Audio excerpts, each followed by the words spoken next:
இந்த இடத்துல முஸ்லீம் உம்மத்து சிந்திக்க கடமைப்பட்டிருக்கு.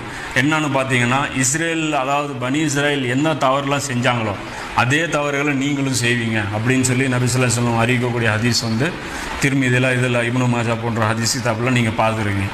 இப்போ என்ன விஷயம்னா, அவங்க எங்கே மாதிரி முஸ்லீம்கள் அவங்க எப்படி தங்களுக்குள்ளே பிரிஞ்சு சண்டை போட்டு பிரிஞ்சுக்கிட்டாங்களோ அதே நிலைமை பார்த்திங்கன்னா இன்றைக்கி முஸ்லீம் உம்மத்தில் இருக்குது. இன்னும் ஒரு படி மேலே சொல்ல போனோன்னா, அவங்க 72 பிரிஞ்சாங்க, நாம் இன்றைக்கி எத்தனோ பிரிஞ்சிருக்கோம், 73 பிரிஞ்சிருக்கோம். நபி ஸல்லல்லாஹு அலைஹி வஸல்லம் முன்னறிவு செஞ்சுட்டு போன மாதிரியே நாம் 73 பிரிச்சுட்டு இருக்கோம்.